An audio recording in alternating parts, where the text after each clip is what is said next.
Hello everyone, thank you for being here and thank you of the many of participants online. We have more than 200 people online, so we are very glad to have it also. I'm your moderator for today's meeting, and with no further ado, I ask my colleague to launch a short video showing testimonial collected from farmer in Belgium. Thank you.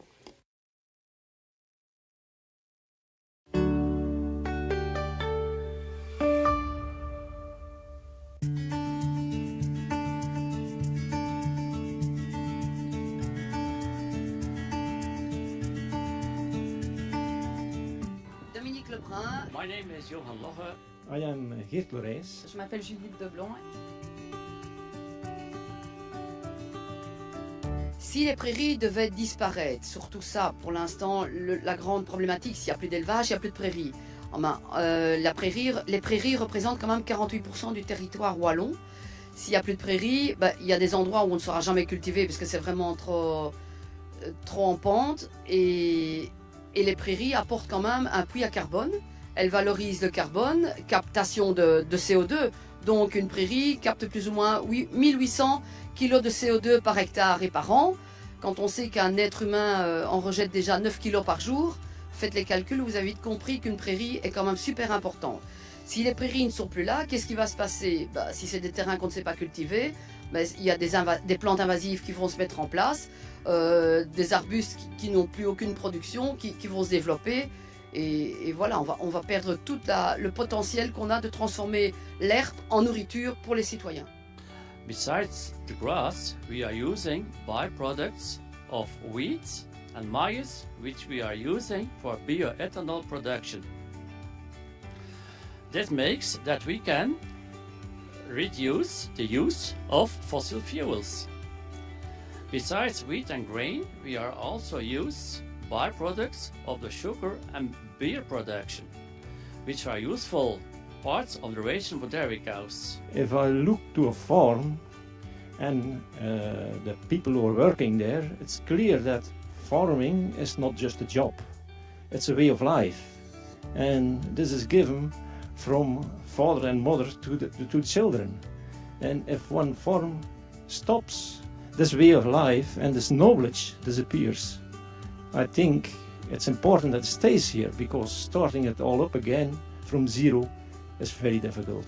Si demain nous devons disparaître de nos campagnes, ce serait dramatique, et je ne veux pas être alarmiste en disant ça, mais il faut bien se rendre compte que si les vaches sont dans nos campagnes, elles permettent aussi l'ouverture des milieux paysagers. Donc ici, vous voyez par vous-même, la nature est magnifique, la nature est belle. Et c'est parce que on a des prairies, il y a beaucoup de zones refuges qui sont créées par des zones arbustives, les haies, les mares, des zones marécageuses. Et si demain la vache disparaissait de nos campagnes, tout cet environnement, tout ce milieu naturel viendrait à disparaître, et toute la biodiversité qui en dépend aussi. Et ce serait, pour ça, on ne s'imagine pas, mais on a énormément de flore et de faune qui est dépendante du milieu de la ferme bovine. Et lors de mes études, j'avais vraiment réalisé à quel point l'artificialisation et la dégradation des sols pouvaient être vraiment catastrophiques, parce que ça pouvait rendre les sols inertes. Et il est évident que ça pourrait avoir un impact négatif sur la sécurité alimentaire et la souveraineté alimentaire. Et ça, il faut absolument lever les boucliers pour éviter ce scénario catastrophique.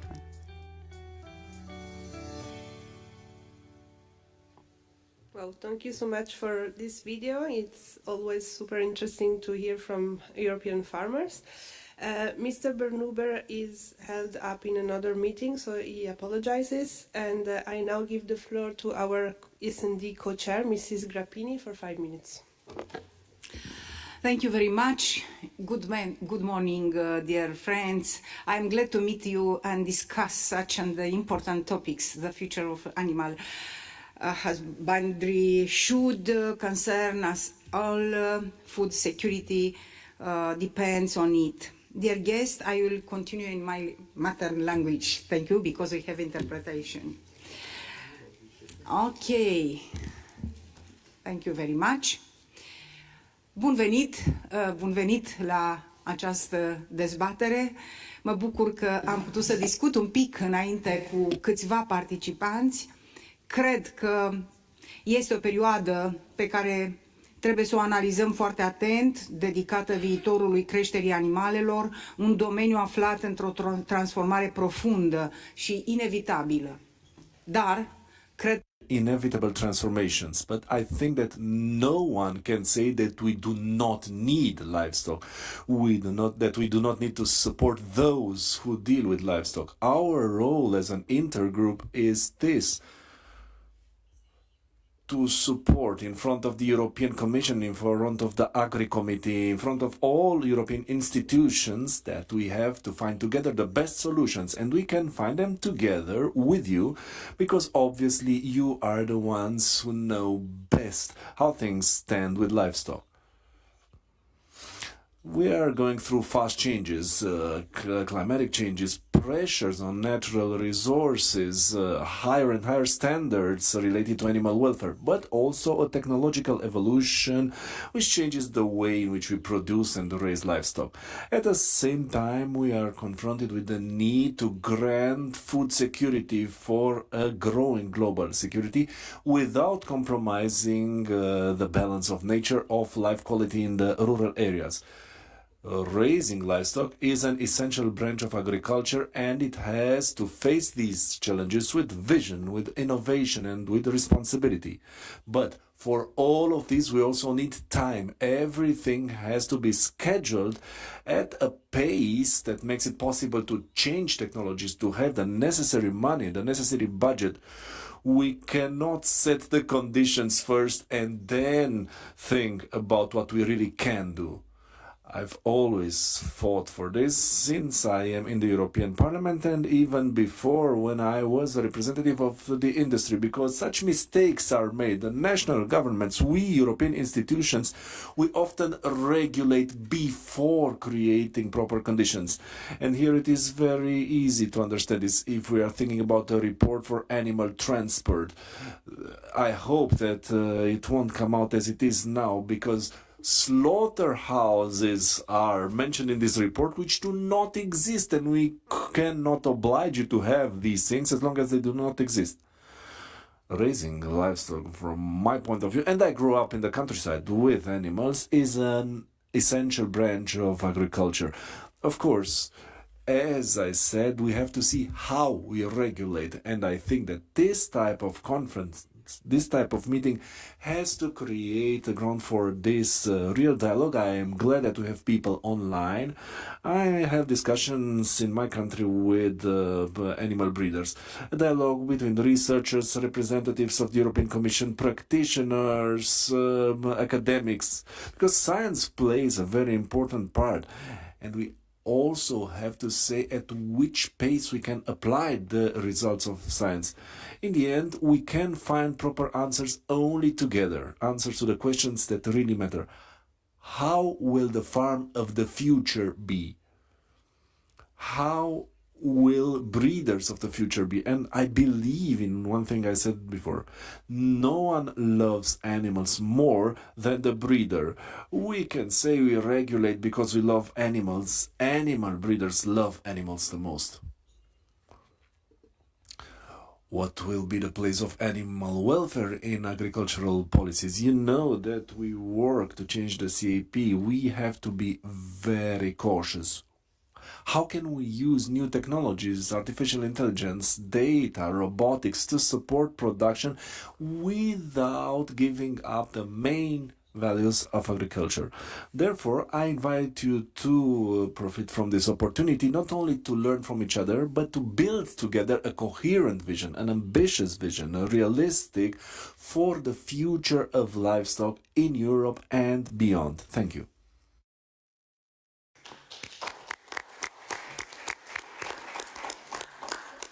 Perfect. Thank you so much. Mr. Casar, co-chair, Renew co-chair of the Intergroup. Bonjour à tous. Good morning to all of you. I'm delighted to welcome you for the second meeting of our intergroup. I would like to suggest that we meet again on the 10th of July at 10 o'clock in the same room and online for our last intergroup meeting before the summer break. Last month, at the European Parliament in Brussels, we showed a documentary entitled A World Without Cows. It was a documentary which raised the following question: would we be better off in a world without cows? Now, the documentary shows the role played by cows in terms of feeding the world population, which is constantly increasing. And in particular, it describes the phenomenon of upcycling studied by Tryon Wickham from the University of Texas. The basic idea is that 320 kilos of maize provide the necessary protein content to feed 3 children for a year. Now, if that same quantity of corn is given, or maize is given to a cow, it would be possible to feed 17 children for a year. And it also shows the ability of bovines to process food which can't be eaten by man, such as fodder and other products. And then it also deals with marginal land, the land which can only be used for grazing, otherwise it wouldn't be used at all. Now, today we would like to go even further than that and ask ourselves about what the world would be like if there weren't any livestock. And we studied all the impacts of the disappearance of livestock without focusing on food only. Now, we'll be having a specific meeting to the contribution to food to the world population in the September meeting. Agriculture, and in particular animal husbandry, are far more than the production of food. And animal husbandry has a central role to play in the bioeconomy in enhancing renewable sources. It also contributes to the sustainable production of food, biomaterials, and energy, whilst at the same time contributing to the environment-friendly management of the land. Now, a study of food and non-food needs carried out by Farm Europe has forecast that it would be necessary for European agricultural production to increase by 13% between now and 2030, and by 25% between now and 2050, if we are to lay the foundations for true strategic autonomy of the European continent. Now, the data show that agriculture and animal husbandry are key for the strategy of the EU, which is to achieve autonomy. So if we were to whittle down the CAP, this would be absolutely nonsensical. I'll definitely be asking for the floor later on in the discussion, but I'll pass the floor over to the scientific experts and DG Agri, whom I would like to thank for their availability. And unfortunately, I'm going to have to leave before the end. I apologize for this because of another meeting which I have committed to some time ago. Thank you very much. Thank you very much. So to begin, we will hear from MEP Carlo Fidanza, rapporteur of the INI report of the future of livestock. You have 10 minutes. Thank you. Maybe less. Thank you for the invitation. Thank you, colleagues. Thank you to the intergroup. We are at the beginning of this work, this INI report that we asked in the Agri Committee, just submitted to the translation, the text, so we will have some weeks in order to work on it. So the European livestock sector is more than statistics.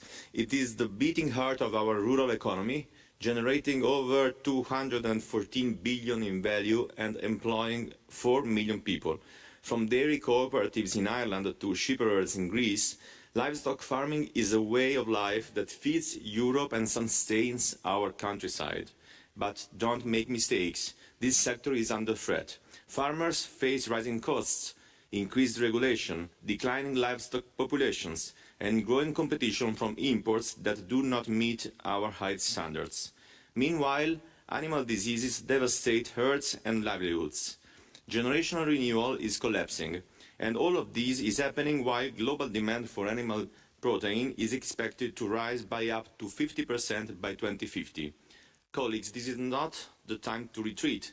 This is the time to respond. We must build a sustainable, resilient and competitive livestock sector. That means policies rooted in science, not ideology. It means recognizing that livestock is not the enemy of the environment, it is part of the solution. Grassland-based systems, for instance, sequester carbon, regulate water and preserve biodiversity. Livestock digestate can fuel our energy transition through biogas, and byproducts can feed into a truly circular economy. We should reduce emissions, but we must also protect production. A one-size-fits-all reduction in livestock numbers risks damaging our food sovereignty, abandoning our land and destroying rural jobs. We can achieve both productivity and sustainability through innovation, precision farming, improved breeding and support for extensive systems. Let me also be clear. Europe must stop exporting its conscience and importing double standards. Our farmers face higher environmental, welfare and safety requirements than many of their global competitors. Yet we allow products into our markets that would be illegal if produced here. That must end. Reciprocity of standards in all trade agreements must be the rule, not the exception. We must also sound the alarm against the unchecked rise of cellular meat. Lab-grown products lack the scientific validation, consumer acceptance and environmental transparency required for market approval. Promoting them as the solution to the global food challenges without rigorous assessment is irresponsible. These synthetic foods threaten to undermine traditional farming, erode rural livelihoods, and disconnect consumers from nature. The European Union must ensure strict regulatory oversight, transparent labelling, and fair competition for our farmers. The Common Agricultural Policy remains the backbone of support for our farmers, but we must adjust it to today's realities. That means direct support tailored to livestock, funding for disease prevention, fair prices, and targeted investments to attract young farmers back into the profession. We must address the resurgence of large carnivores, like wolves and bears. Coexistence cannot mean asking farmers to sacrifice their livelihoods without support. It is time to revise the Habitat Directive, compensate affected farmers, and ensure flexibility in wildlife management. We also call on the Commission to create a high-level group on livestock, bringing together stakeholders, member states, and experts to guide a forward-looking strategy for the sector, just as we have done for wine. Finally, let me remember, livestock farming is not just an economic activity. It is a social, environmental, and cultural pillar. It is essential to our diets, our traditions, our rural landscapes, and our identity. Let's not fail those who feed us. Let's shape policies that protect our farmers, our food, and our future. Thank you so much.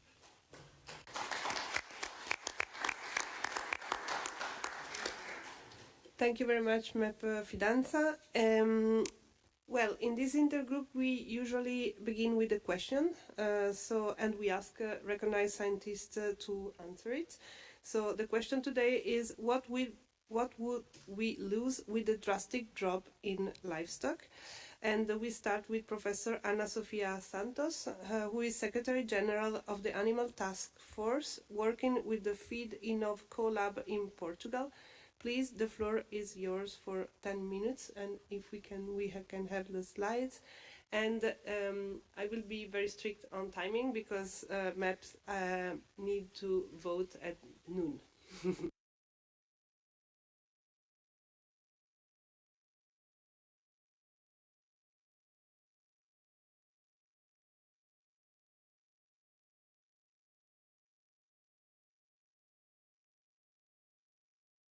Ah. So first of all, thank you for the invitation for us, for Animal Task Force, to be here and present our vision and the way we organize and see the future of livestock. And the question that you asked today is a very pertinent one. And yeah, we can have several answers. Of course, we should base our answers with science, and that's what we will try to do. So I'm here to talk in a very short time about the role of livestock in circular bioeconomy systems. As we have been hearing and saw the video, there's much more to livestock than just food, but keep in mind that food is actually a very important thing. Animal source foods provide vital nutrients much more than protein. That's not what we're talking today, but besides food, they also provide a lot of things. So first,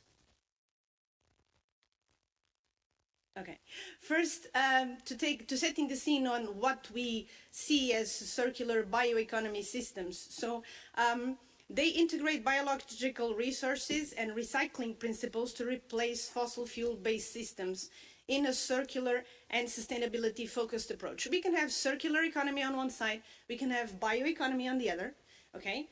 They work much better if we put them together, in fact. And because, I need to point on that side, because the idea is to optimize resource use by closing nutrient and energy loops and ensuring environmental sustainability.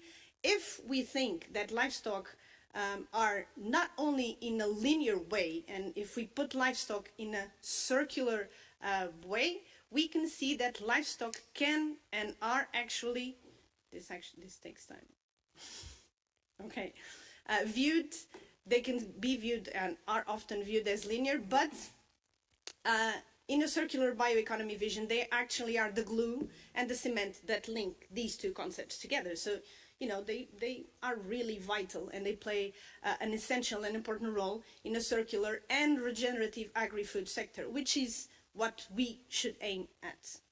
And actually, this is what working with nature does. Okay? So if we redesign, or if you replace in this concept livestock in a circular way, with sustainable agri-food systems, making them an essential component of the solution, we see that they are recycles by nature, okay? So they upcycle nutrients. This is, I'm sorry. They convert low-value biomass into high-value products, animal source food products, but also manure. And so they can be, and we saw that on the video, they can be the start of a cycle. If we look and put manure, manure provides nature-based organic fertilizers that will be more efficient in soil health and soil microbiome health in the soil. Fertilizers to close nutrient cycles. We can also produce biogas and digest it. We saw some farmers that already do that. Reducing greenhouse gas emissions and providing renewable energy on farms, and not only on farms, but also on adjacent places. They provide ecosystem services, and ecosystem services are, it's a concept that we hear often, but most of the times we don't actually see how can we get ecosystem services. We'll be talking about grasslands and landscapes. If we go to the mountainside, we like to see horses or cattle grazing. It's a part of the experience. And cattle or horses or sheep, livestock is only there if we have farmers. And this is livestock, this is ecosystem services. And this is really hard to monetize, to put a value on this. This is something that, we just take for granted. And if we lose livestock, we will lose this experience for sure. With, of course, all the bad things that come besides this. I'm from Portugal, so you can imagine that rural fires are a big issue and are highly linked to the rural areas and having livestock on them. Can you please put the next slide, because this is, thank you. Not that one. If we put farms and integrating crop and livestock, then we close the nutrient loop, we enhance crop diversification, and we have the cycle complete. But of course, if we do this, then maybe we should, and that's why Animal Task Force, next slide please, put forward this responsible livestock concept. So the responsible livestock concept goes far beyond the sustainability of livestock. It's a more wider, ambitious concept. And we mean the livestock by farming in a circular and resilient agriculture, ensuring food security, because we need to ensure food security, while at the same time working with nature and keeping resource use within the planetary boundaries. There's no other way to do it. We need to do it with nature and working with it. Promoting the provision of ecosystem services and biodiversity, because they're clearly linked. Reduce the negative net environmental impact, of the way we produce and the way we work with nature. Provide high welfare standards for livestock and well-being for farmers. Let's not forget, farmers are a part of the system. We can't remove people from it. Provide better human health and well-being. This is linked to animal source foods. Contribute to a vibrant rural livelihood. Let's not forget that we are, we need people in rural areas. So we need them to stay there and to promote people to go to rural areas and keep them alive. And increase the ability of the sector to withstand physical or financial shocks. Now, we know that this is a quite ambitious concept. But livestock can do it, and livestock farmers can also do it, and of course, you as policymakers, would aim to help and make this happen. So as take-home messages, because I'm setting the scene for my colleagues, we would like to leave that, yes, livestock are essential. They are biomass converters. They convert low value, they graze on areas that you can't do anything else but have livestock there. And they transform this into high nutritious animal source foods for humans. But also more than that, they provide us fertilizers that would help us close the loops and replace synthetic fertilizers. Autonomy will be spoken after me. They also produce ecosystem services, and if we put them, in an ecological integration and looking at it from a circular bioeconomy point of view, this is nothing new. This is just being aware of what livestock does in the farming, in the agriculture. Of course, there are challenges. We all know that there are challenges. Challenges exist. That's why science is helping to provide replies to these challenges.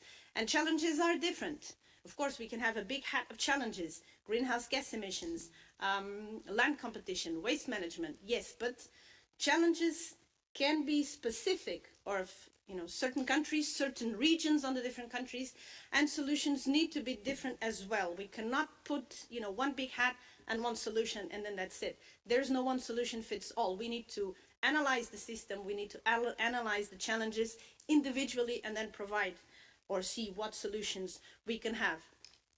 And of course, if we take the responsible livestock concepts into mind, we think that it aids in replying to these challenges. Very fast, because I'm running out of time. The Animal Task Force is a public-private consortium. We are mainly composed of knowledge providers, but we also have the private sector with us, and we work in close collaboration with several stakeholders and technological platforms, and we provide science. We provide scientific input on the needs. So feel free to contact us. We provide also several policy briefs and several documents. We launched 2 weeks ago, 1 week and a half ago, the policy brief, Livestock Are More Than Food. We have some examples here and we will leave them with you, but you can also find them in our webpage, and where we try to summarize all of these ideas and leave you the contact so that you can contact us. This year, our theme is livestock farming systems in the next generation. So how do we see them in the future? So we would challenge you to be with us at least in Brussels on the 26th of November. You can put it in your agenda to discuss this with us, to provide your input and help us reach to a solution. And I'm finished. 5 seconds. Thank you very much, Anna. I will now give the floor to Professor David Kenny, Head of Animal and Bioscience Department at TIGASC, which is the Irish Agriculture and Food Development Authority, and Adjunct Professor of Ruminant Nutritional at University College in Dublin. Please, for 10 minutes.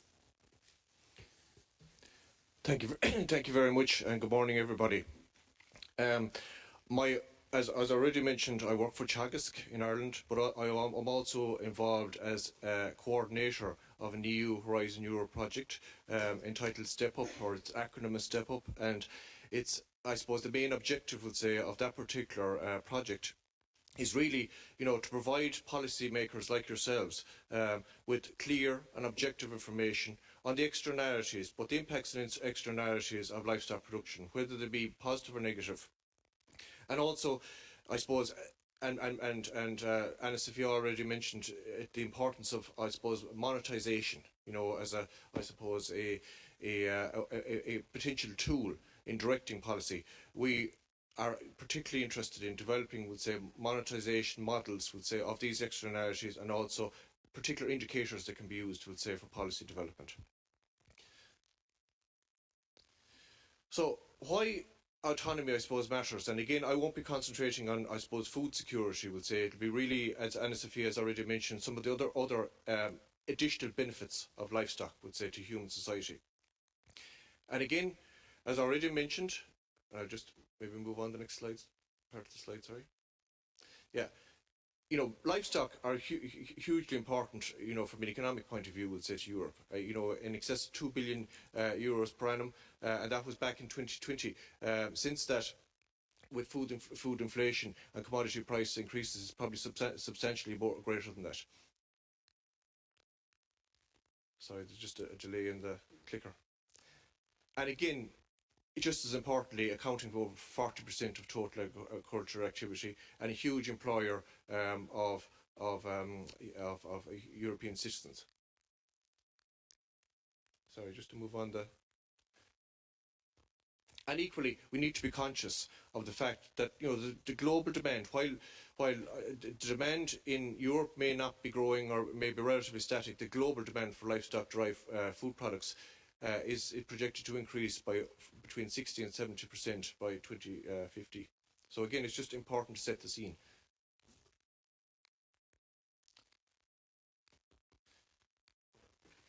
So then, just moving on, we'll say the sustainable livestock-based food systems, and again, that's really what our remit, would say, is to talk about sustainable systems. They can make many contributions and also face many challenges.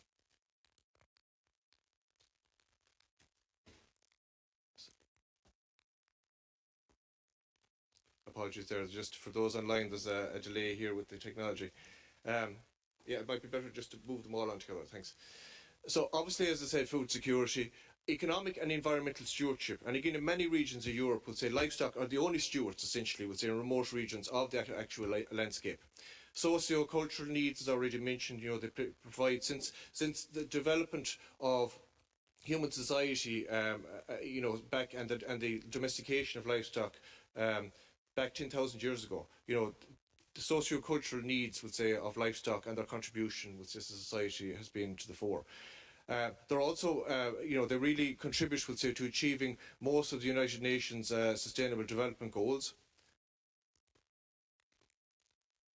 And also, I suppose the development of sustainable pan-European livestock production systems, would say, is really, something that we as livestock scientists, would say, are absolutely, focused on over the coming years.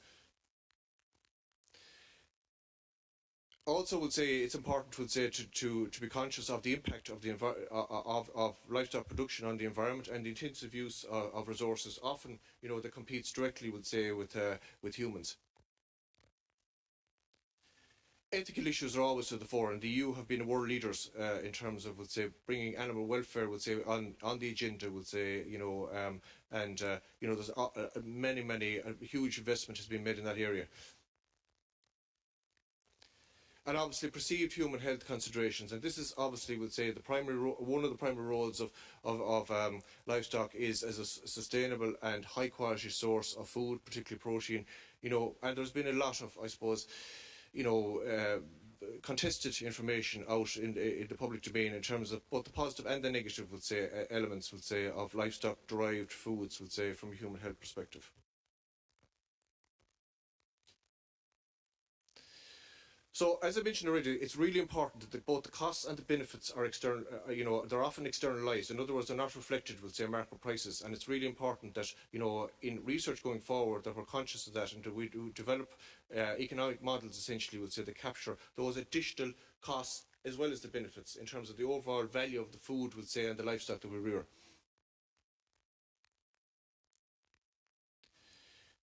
As I say, the monetisation of these externalities, it's a major central theme, I suppose, within the Horizon Europe project step up that I coordinate. And obviously, we've seen in recent years, in particular, we'll say, the vulnerability of Europe to many, I suppose, external forces, particularly, we'll say, from a livestock perspective, on the price of, you know, fertiliser, indeed on energy markets, and also the importation of many of the materials that we use, we'll say, in our day-to-day lives. And livestock can be a multifunctional contributor to many of these issues, we'll say, well beyond, you know, its, I suppose, central role in meeting our food requirements.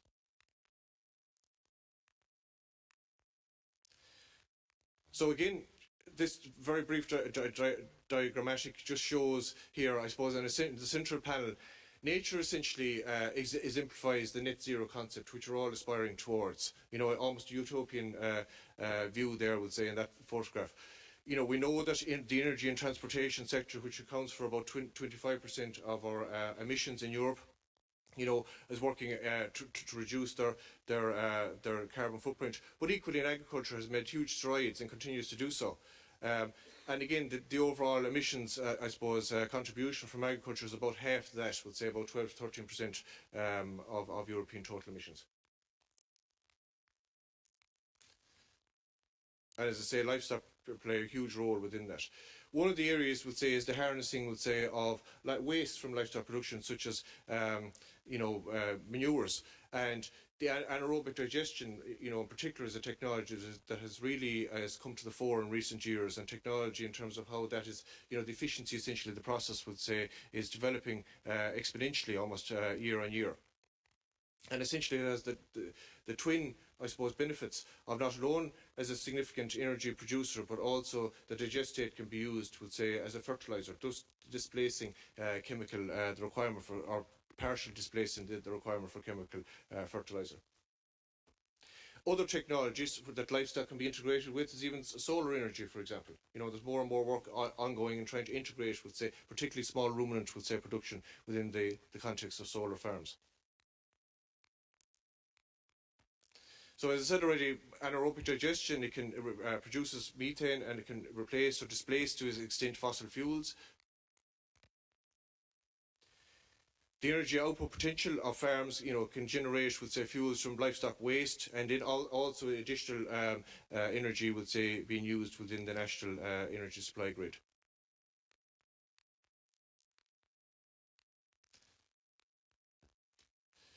And again, you know, another, I suppose, as I mentioned, would say another advantage, would say, of anaerobic digestion is that it can degrade many or most of the antibiotics used, would say, within animal agriculture. You know, thus then meeting the further requirement, would say, of reducing antimicrobial resistance, both in animal and human populations. And again, if you look at, we'll say, the anaerobic digestion sector within Europe, you know, they have very ambitious targets, you know, to generate essentially up to 75 billion cubic meters of AD-derived natural gas by 2040. And if we look at, I suppose, the requirement at the moment, you know, in Europe, we have a target annually, would say, of about half of that, essentially, would say, to be used to displace fossil-derived natural gas. So again, it looks like a very promising technology, would say, in terms of meeting our requirements and displacing, as I say, fossil-related, would say, or derived energy going forward.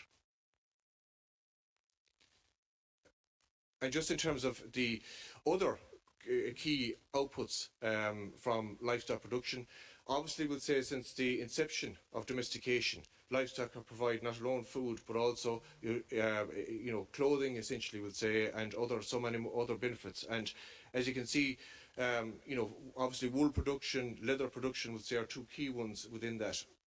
And again, they're both, not only are they so important from an economic perspective, but also they're major carbon stores as well. And of course, when you look at, we'll say, another key role in terms of the supply of pharmaceutical products from livestock-derived waste products, essentially, it's absolutely key, and again generates huge economic activity for the continent. And these can include the likes of gelatin, other key proteins and amino acids, and, for example, insulin as well. The pet sector, again, is absolutely dependent on livestock production and offal, we'll say, and byproducts from livestock production. And again, this is a growing sector, growing in the region of about 4% per annum. We have about 350 million, we'll say, pets, a huge proportion of those carnivorous animals like cats and dogs, which essentially rely, we'll say, on, protein, particularly in amino acids derived from animal derived byproducts. So again, livestock byproducts, they supply a huge amount, we'll say, of, I suppose, societal, we'll say, and economic contribution. And again, as I say, but there is some competition there at the moment, would say, from feedstocks, the use, would say, of some of these feedstocks or byproducts from animal processing, essentially, would say, for other sectors such as biofuels and biolubricant production. So then, just to conclude, I suppose, I hope that the foregoing discussion from the panel so far will show clearly that livestock are more than just food, even though they play an absolutely critical role within that space. And it's time to reframe, I think, that livestock farming, the discussion essentially, beyond food production role, but also, we'll say, as an infrastructure for resilience, we'll say, resilience, within European society in general. And just finally, livestock are a strategic asset, we'll say, for European self-reliance across, a huge variety of sectors.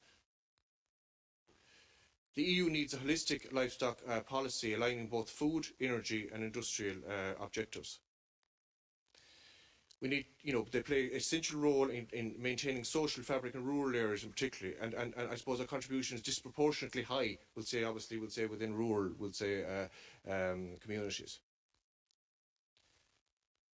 And many European industries have been linked, we'll say, directly to animal and indirectly to animal production, and principally those, we'll say, involved, as I say, in food production, but also, we'll say, pharmaceutical, we'll say, in other areas. And again, as mentioned earlier, livestock production plays a huge role in carbon sequestration, and we know that organic matter, we'll say, that which they contribute within soil, we'll say, has huge potential, within many regions throughout the continent in terms of increasing carbon sequestration directly. I already mentioned the importance, we'll say, of the role in terms of renewable energy and meeting, our ongoing, we'll say, increases in our ongoing requirements to displace fossil fuels in that space. And finally, then, grazing ruminants in particular, they have a positive impact on both biodiversity by providing wildlife habitats for various species of flora and fauna that are specific to grassland type ecosystems. And they also, as Anna-Sophia mentioned, play key roles in major issues in terms of prevention of forest fires, for example, and limiting the impacts, we'll say, of other natural disasters, essentially, we'll say, in soil erosion. So with that, I encourage you all, maybe please, to follow our Horizon Europe funded project Step Up, and thank you for your attention.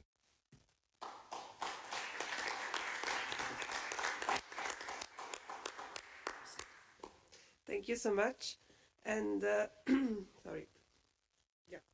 Now to conclude this part of the discussion, I give the floor to Professor Wilhelm Windisch, expert in livestock nutrition for the production of animal source foods at Technological University of Munich. Please, the floor is yours for 10 minutes.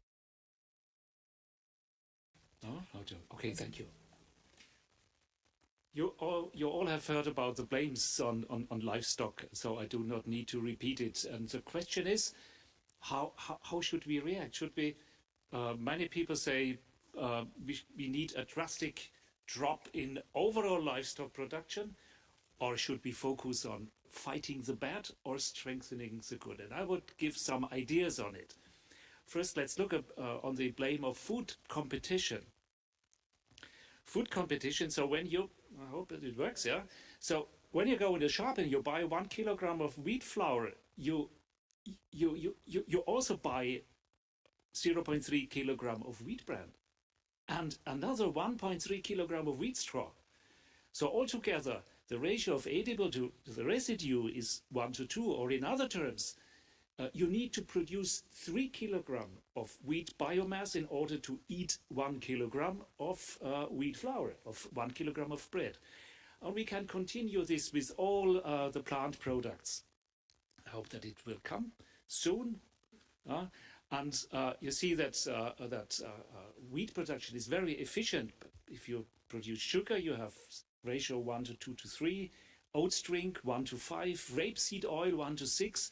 And if you do an extract of an extract, also if you extract wheat protein from wheat flour, yeah, you make an extract of an extract. This is multiplying the residues, then you have a ratio of 1 to more than 25. You need to grow more than 25 plant biomass in order to get 1 kilogram of human food. So we always produce a lot of non-edible residues when we produce human food. And we have grassland. Grassland which does not compete with plant-based food. You cannot turn it, you cannot change it into arable land. So it does not compete with plant-based food, and we have high proportions. Globally, 70%. I think Ireland is more than 80% of grassland. Yeah, and even in intensive crop regions, we have, like Germany, is 30%, and the European Union 34%, and it produces also a lot of biomass, which does not compete with human food. Next slide. Yeah. So if we take all of this together, yeah, the food production and the residues which are inevitably coupled with it, then it ends up with only 20% of edible material to final consumption by humans. About 12% are processing residues outside of agriculture in the industry, and the remaining biomass is harvest residues on fields, half of it, and grassland. Again, grassland produces the same amount of, at least the same amount of biomass that you could produce maximum as human food. And all these residues, they need to be recycled. They have so many nitrogen, phosphorus, potassium, whatever all the plant do. They must come back, and they do. They recycle every year. Yeah? And you have three options to do this recycling. You can do it either by rotting. I hope it will appear by rotting, or you put it into a biogas plant and they use the residues as a fertilizer, or you feed it to livestock. And then you use the dung as a fertilizer. And before doing so, you can put the dung already also into the biogas plant. Yeah? And the most important thing is the efficiency of fertilizing. And doing rotting is very inefficient. So it will produce a low harvest of vegan food in the next year. So the relation between harvested plant-based food through these three pathways is 1 to 2. So biogas plants or livestock doubles the harvest of plant-based food. So it's absolutely important to have either biogas plants or livestock. But biogas plants do not produce food. Only livestock is producing food. And taking, let's say, 1 kilogram of bread and looking to all the residues you have, the 4 times more biomass, and you feed it, for example, to ruminants, to a dairy cow, you produce another 3 kilogram of milk. And this is on top. This is not food competing. This is on top of the already produced plant-based food. So if we take this together, it means circularity with livestock is a smart way of circularity. It increases the total amount of food. You can feed 50% more people from the same area. So imagine a soccer field, and let's take the global situation. Then 1 soccer field of agricultural area feeds 2 people. If we do it with biogas, then we have 4 people, and then we have 50% more. It means 6 people from the same soccer field if we have 2 circularity with livestock. This is the role of livestock in the overall feed system. So it is an inevitable component. Of course, we need ruminants to do this. And that's the problem now. Now there comes the knife in our back with the methane and the narrative climate killer cow. So what about climate killer cow? Climate killer cow comes from our way how we calculate the carbon footprint. And it's done with global warming potential 100, GWP 100, which is a very, very simplified metric, very simplified. And it's so simplified that for agriculture, for livestock farming, it produces a lot of mistakes. It overestimates in some areas and it underestimates in other areas. So we really need a more precise metric. For example, GWP star. And you see on the right side the picture. This is the national gas emission and the consequences on global warming. It is not methane. And if you take out ruminants, the effects would be negligible. It would be nothing. Yeah? It is CO2.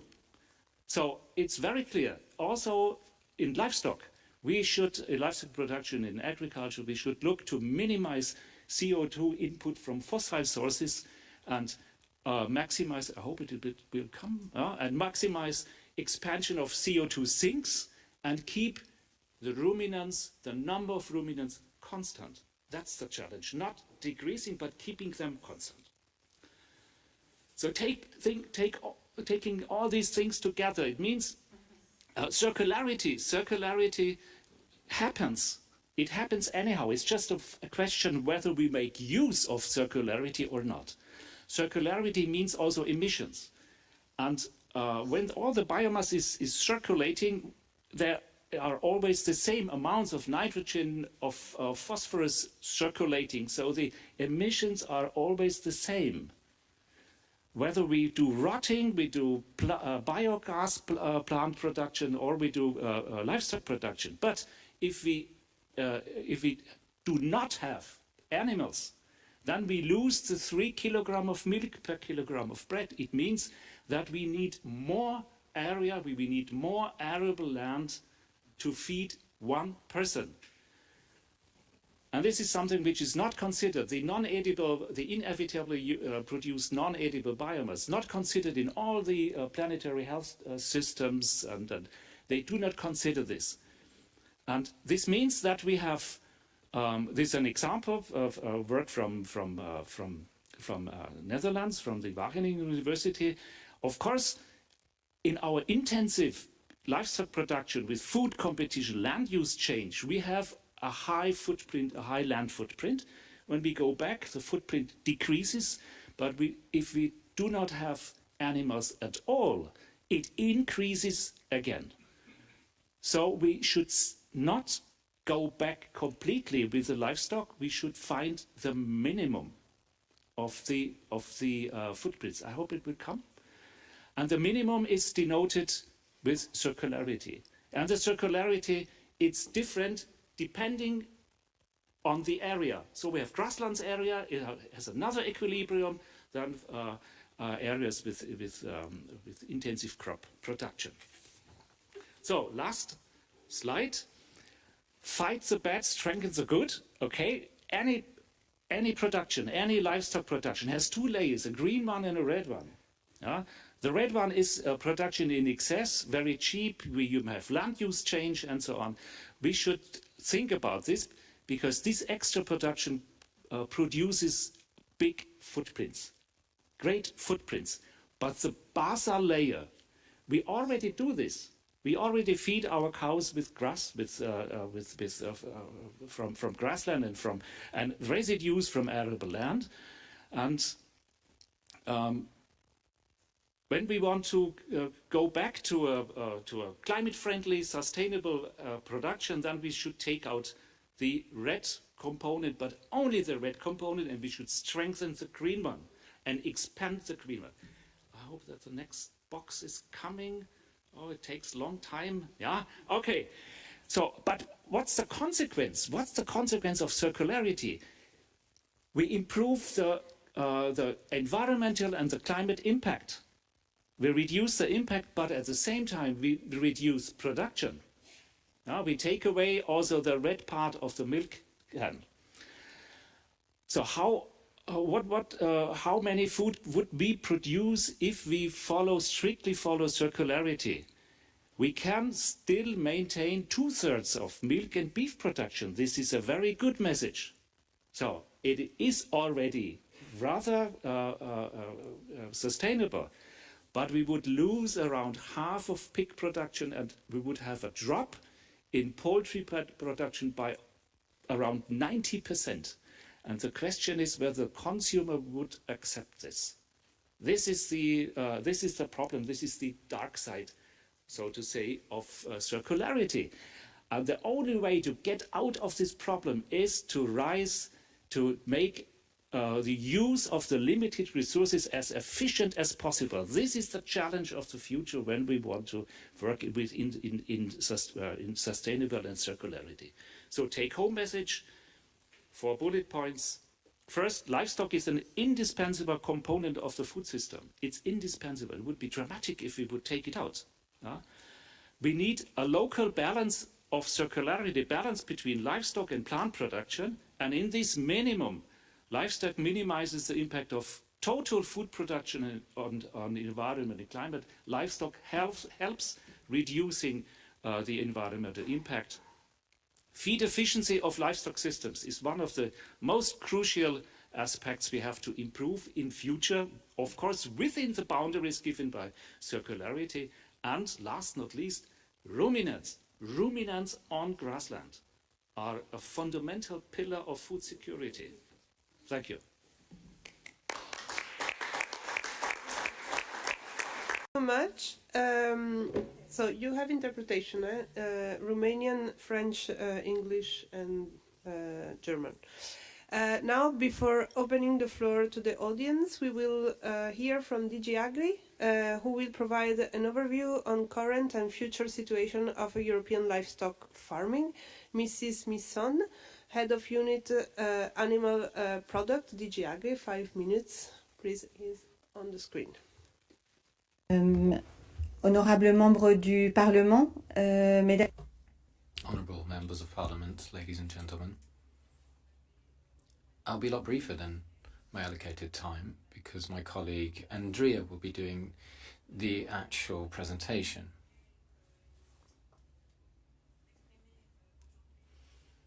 I wanted to talk to your intergroup today to draw your attention to the fact that we're currently working hand in hand with the speakers we heard this morning. We're going in the same direction. I wanted to focus on livestock, which is a part of the vision the Commission set out for agriculture. So we've got the livestock work stream in our document. This was officially launched by Commissioner Hansen on the 8th of May. And it's already seen its first meeting on the 27th of May. This is a work stream that aims to place livestock at the heart of European policies. The idea is really to focus on the solutions the livestock sector provides. And the previous speakers have already mentioned this, so I just wanted to add to that by saying that we're working in the same general direction, and I would be very glad to work together with the intergroup in the weeks and months to come. And I'll now hand over to Andrea for the presentation. Okay, well, many thanks, and many thanks for inviting me to present to you our work, which is the EU Agriculture Outlook, an annual exercise that we are doing in DG Agri together with external stakeholders to basically validate figures of the past, and especially when we look at these figures, what it could mean for the future. As I said, it's an annual exercise which is done in the last quarter of the year and ends up with the publication of the report every December. I'm a team leader of a team of analysts which is behind this work, and I'm very glad to give you some insights of this report in this meeting. We can move to the next slide, because before we dive into the details of the agriculture animal markets, I would like to give you a bit of understanding on agriculture animal farms. So first, what is important to say is that the EU farms are getting more specialized, which is not only the case of the animal farms, but also the farms dealing with arable crops. And we also see over the years that the number of mixed farms is declining. You can see on the top left graph the overall trend between these three groups, and below you can see how this trend, in case especially of livestock farms, is differentiated by the type of livestock that is breeded on these farms. So now we know that EU farms are getting more specialized. In case of the EU livestock farms, they are not only getting more specialized, but with their lower number and at the same time lower number of animals, we are getting farms with the lower density per hectare, which is usually used as a variable to compare to. Also, what is very important to say that over the years, the EU livestock sector is increasing its productivity. Productivity not only overall, which links to the overall of the EU, but we also see still the catching up process between so-called old member states which entered the EU before 2004 and the old member states which were already there at that time.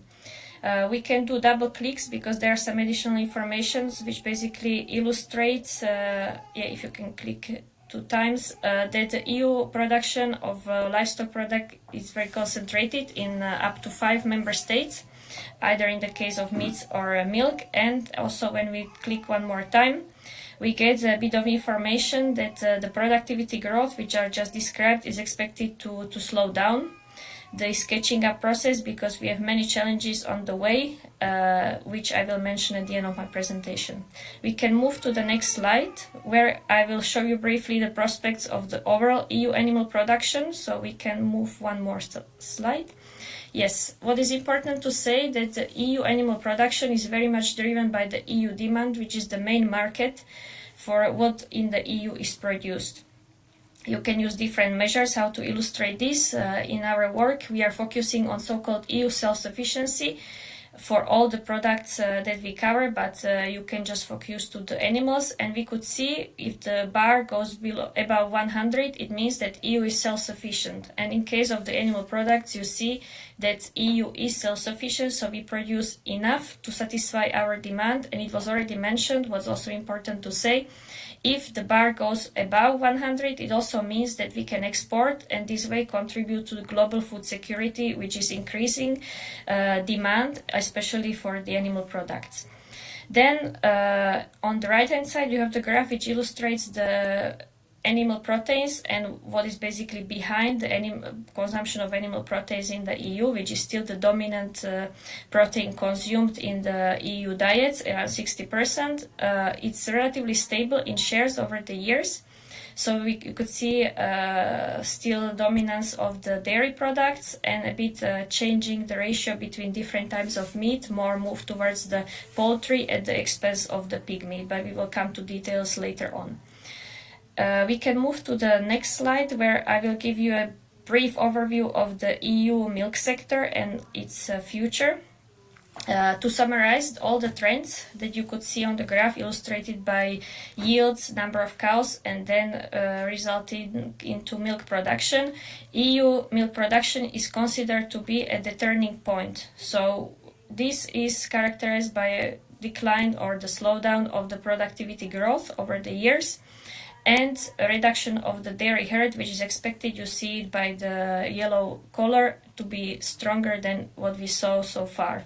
At the same time, what is behind this figure is also transformation into more sustainable way of production and generating more value added for dairy farmers.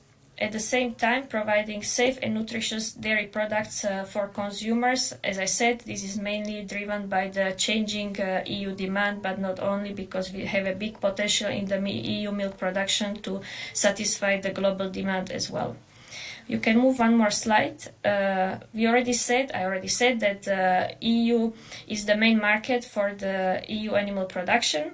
In case of the milk, it's around 85% of the domestically produced milk, which ends up to be consumed in the EU. You can see on the graph that looking towards the future, between now and in next 10 years, there is expectation on a relatively stable consumption of dairy products. But again, this stability is not, it doesn't mean that we will consume exactly the same products as before, exactly the same way, because there are certainly changing habits of consumers. We have the new generation of consumers that are changing their preferences and the attributions that they demand for their products, which means that we have more and more products, dairy products, which are more functional or fortified, so adding minerals, vitamins to satisfy certain dietary needs. And what is important to highlight here, and it's quite clear on the graph, EU cheese consumption is taking the largest part of the dairy consumption. And cheese is also the product which is so-called EU flagship export product, so the one where we are gaining shares over the years and also which brings a lot of value back to our farmers, while at the same time we are facing stronger competition for commodities such as the milk powders, skim milk powder, whole milk powder, whey powder with other regions of the world. To conclude, we will now look briefly at the meat sector. Here we start with consumption because that's a more direct story to tell, to illustrate basically the changes. Over the years, it's slightly going down. The changes are not much visible year on year, but if you would look at the trend is showing some decline. I already mentioned that in the choice of the meats, it's poultry meat, which is getting more preferable to compared to the other types of meat, in particular compared to pig meat. Veal and beef consumption is going down, and this trend is expected to continue also towards the future. While there is some stability in sheep and goat meat production over the years, and this is expected to remain because it's a meat which is very much linked to certain cultures, certain regions, so that's why it's also relatively stable over the years. What I would like to highlight here is that we already mentioned that the consumers are changing their preferences, but if you follow the surveys among consumers, what is the driver of their choices? It's usually price which comes up first, and then only preferences, concerns, and the eating habits, but we should not forget about any of them when we are thinking about future of the EU animal products consumption. To move to the next slide, we could have a look at how the EU meat production could change. Linked to the demand, which I just illustrated to you, that we have a mixed picture if you look at different types of meat. First, looking at beef, the trend is already declining, and because of lower profitability and stricter sustainability regulatory framework, this could still be negative, this development, when we look towards the future as well. At the same time, also, pig meat production is already declining now, what we see in the figures, and this is also expected to be the case. I already mentioned you the declining demand in the EU, and there is at the same time some growing competition on the world markets.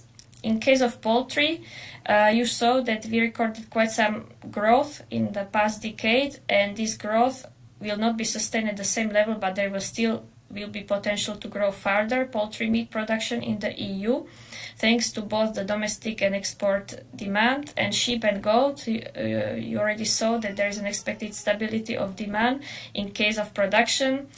This could go further down because despite the fact that we have the coupled support and sustained high prices, this is not, in some cases, not strong enough to keep this production in place. To conclude, I would like to highlight, we have the last slide to introduce to you some uncertainties, because the work that we basically did here in these slides that I presented to you, this is going to change again when we are going to repeat the same exercise in the last quarter of the year. I don't know if you can maybe click one more slide, because yeah. So here I would like to just group few uncertainties that we will be looking at and thinking of when we will be preparing the figures this year. So if you have any input for this, I would very welcome to hear from you. So first, I would like to highlight animal diseases. Over the years, we are getting new outbreaks with new species, so we need to be well aware of how we can manage this and how we can prevent them and what it could give as an impact not only on our production but also on our exports, for example. We have increasing trade tensions over the years, which could lead not only to the redirection of trade but also of need to find new partners.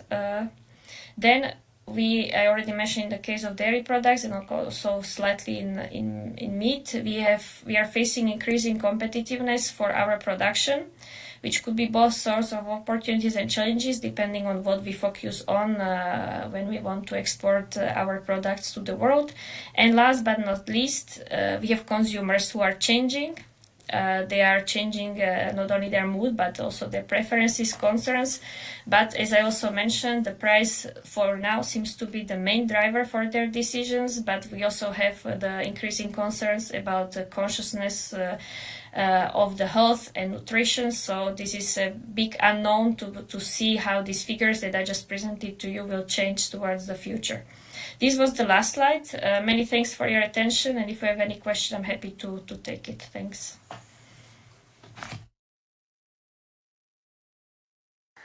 Thank you very much to our speakers, and thank you also to DG Agri. And we are very happy that you can join us for this intergroup and for the next and the full one. Now we are opening the discussion. I see some MEP in the room. MEP Buda, MEP Cohen, Muloli. I don't know who wants to take the floor. Please.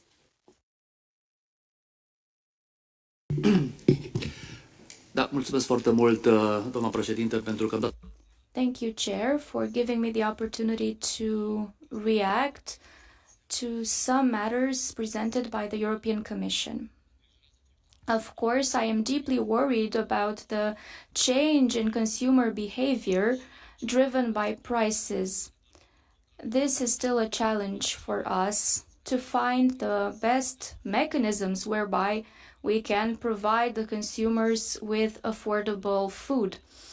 Because we, the Agri Committee, always say that it's highly important to have a sufficient quantity of food at affordable prices, so that we don't see this change in people's behavior based on price. Then I am also concerned about issues related to mixed farms. I saw that there's a drop in the number of mixed farms. Together with Tilly Metz from the Greens, I am a rapporteur on animal transport. I'd like to ask the Commission if they are thinking of measures to incentivize the development of mixed farms. It doesn't make sense to have a farm that produces high quantities of grains that are exported elsewhere, and then to not have a farm, an animal farm, a livestock farm to process this, to consume this. if we foster this way of working, we would reduce emissions because we would avoid exporting gross products and importing finite products. We are big exporters of cereals and wheat, and we import over 85% of meat in Romania, of pork meat. That's why it's very important to have this approach to incentivize mixed farms. And then animal diseases. După 50 de ani, Unfortunately, we still have certain animal diseases in the European Union. I think that the Commission should think of measures to prevent foot and mouth disease, for example, in order to avoid endangering food security. Thank you very much. Someone else? Mr. Muloli, please. Thank you, Chair, and thank you to the panel for a most interesting debate and discussion this morning. I'm taking on board particularly the scientific contribution of the last three speakers, and just one overall question, I suppose, keeps coming back to me. You know, in light of, I suppose, what we've heard and what is going on and the efforts being made in agriculture and in livestock in general, one has to ask the question, is the proposed reduction in our carbon emissions as targeted by ourselves in Europe actually compatible with the increase in human food demands globally? I've just heard speaker after speaker talk about increased global demands, 60 to 70% of an increase before 2050. So I'd like to know the views of the panel and indeed our friends in DG Agri about whether the existing targets are actually realistic. Who wants to answer? Someone wants to react? Okay. Yeah. Okay. It's really important. You addressed the carbon footprint, the climate effect of livestock production. It's really important. It's really important to have a proper metric, to have a proper formula, which is precise enough to account for the precise effect of especially of methane in ruminant production. The formula we currently use is under European. I only speak about European conditions. Under European conditions, very unfavorable. Carbon footprint would be around only half of that what is reported in the internet. And this is then, for 1 kilogram milk, it's then close to the oats drink. So this is really important to have a good metric. And the other thing is we do not consider properly the footprint of the byproducts and of the residues of plant production, which are used as feed. In case of feeding to animals, we account for the footprints caused by the production of these plants, but when we compare it with plant-based food, we do not account it. So this is unfair. This is simply unfair. So we have to calculate the total carbon footprint of the entire food production, the plant-based and the animal-based, and to minimize this. If I may just add to this, which I fully agree, the fact that the metrics and an equivalent and uniform metric is need to do this math. Otherwise, you can do different metrics and have different results. LCA analysis, linear LCA analysis, highly compromises all of these livestock contribution. So we also need to move, and researchers are working on that, to a circular LCA analysis. Now, of course, bear in mind, this is really complicated because the parameters, when you're talking about systems, there are so many, and where to draw the line, where to read, okay, these are the boundaries. And of course, if you change boundaries definition, you will have different results. So, what we need is, okay, move from linear to circular LCA, but as referred, constant metrics that everybody uses, and boundaries that also everybody uses for plant, for animal, for combining all of this circularity and circular bioeconomy, so that then we can have numbers that will for sure be different than the ones we have now, because we know that.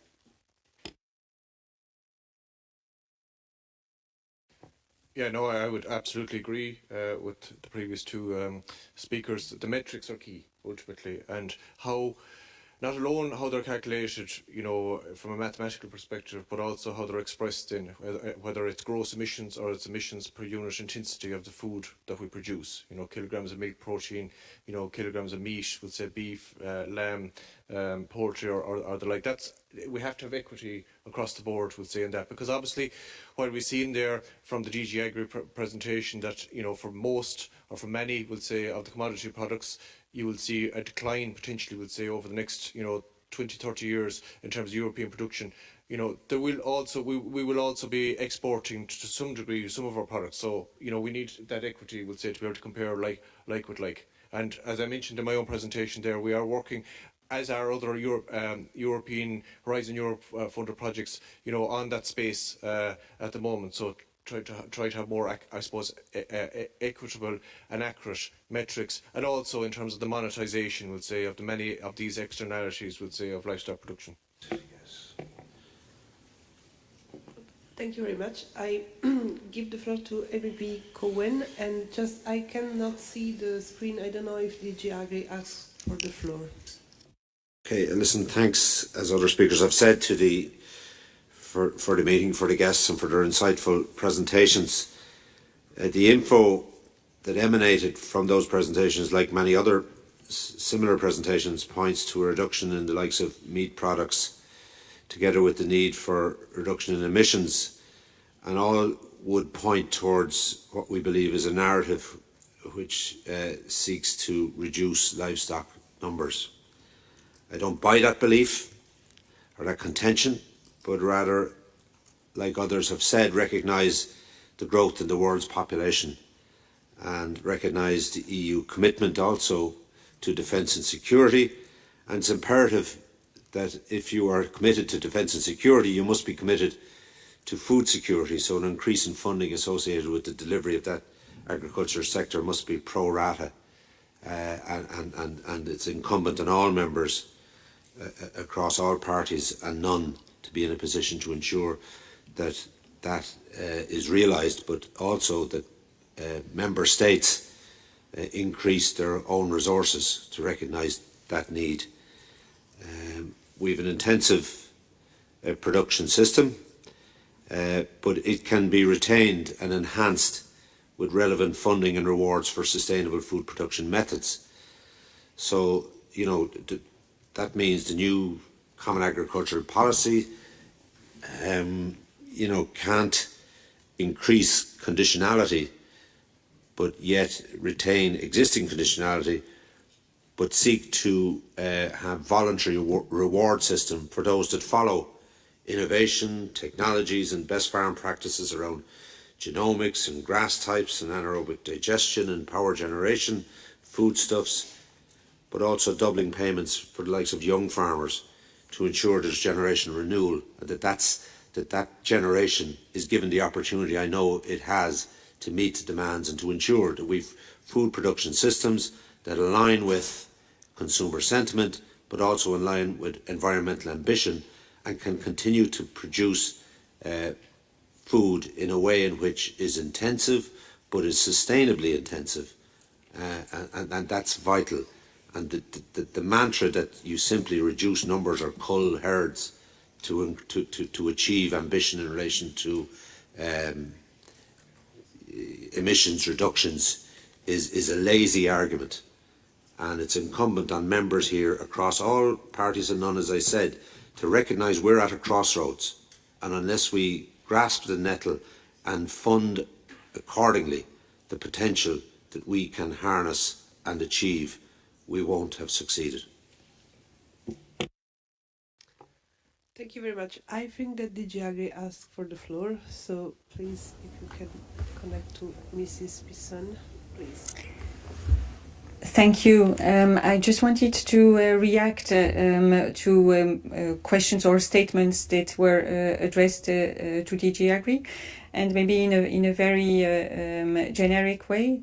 You have seen that the Commission's vision is putting the emphasis on incentives rather than constraints.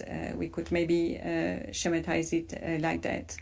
So, mixed farms, innovative sustainable farming, young farmers support, all that is of course in the head of the Commission when preparing for the next Common Agricultural Policy. So this shift from regulations to incentives wherever this is possible is also meant to accompany livestock to a sustainable future, not just in the environmental and climate concept of the term, but also from a socio-economic point of view. So just to reassure on those points. Thank you. Thank you very much. I don't know if there's other questions, just perhaps someone who wants to take the floor? No, in that case, Mrs. Grappini, if you want to conclude. Sorry, Mrs. Buda. Doar un comentariu. Just a brief comment before we conclude for those who question the need to have a livestock with large for the European Union. I don't think it can be measured because we do not have how to do it. I was in Italy 2 years ago with a committee for regional development, and the mayors from southern Italy told us what huge issues they have because they did not have livestock. Many farms had been closed from that area, and because of the fact that there were no animals to eat the grass, they had many fires destroying their communities. I repeat, let's see how complex this problem of the existence of a livestock with an adequate number of animals is. How do we quantify, for instance, the emissions coming from the fires because there were no animals to eat the grass? Is anyone thinking about these things? We need an overview because it's easy to come and saying cows pollute and so on. It's stupid. Let us be very clear. I have no other word. It's an idiocy. And these measures only jeopardize the viability of this sector. Today, we cannot exist. We cannot have food security. We're always talking in the European Parliament about military security, all types of security at all levels. Warning, without food security, we cannot live in this world. Therefore, it is very important not to stigmatize the livestock because it brings life to each and every one of us. Thank you.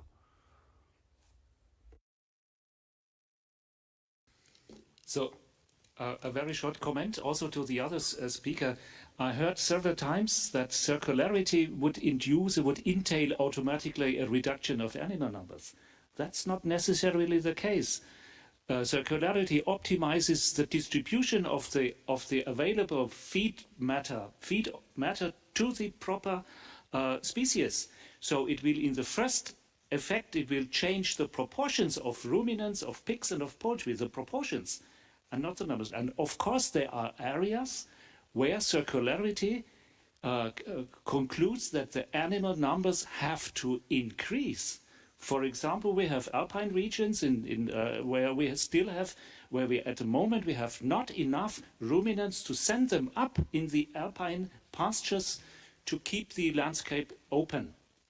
We should increase the numbers there. So circularity does not necessarily reduce animal numbers.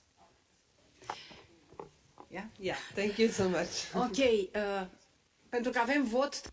Okay, so we have to vote, so we need to conclude. First of all, I want to thank our speakers for the extraordinary information. I hope that the DG Agri is still connected. You have to understand that only with the help of this type of research from universities, from institutes, we can have a correct policy applied and based on solutions that do not lead to a decrease of livestock. First of all, it has been said, and it is very good, that we are not only thinking about food. Breeding animals has an impact in other areas as well. In clothing, for instance, textile, I don't know, leather products, in pharma. And in the end, it also contributes to the equilibrium, to the balance of ecosystems. What we will do, and I want to thank you for organizing this meeting together with my co-chairs, is that we will take over these topics. Thank you for them. Maybe you send them to us, and we have this dialogue with Commissioner Hanzar and with DG Agri in order to come up with solutions that do not destroy but help, in order to create a balance between livestock, circular economy, biodiversity, environment protection, and with the consumers. And Daniel Buddha is right. We have to see how we can also grow the income, make the incomes of citizens to grow, so that they do not choose depending on price, but depending on the health requirements of every citizen. Thank you very much for your participation, and our doors are open. Thank you. So thank you very much, and we will meet you at 10th of July at the same place at the same time.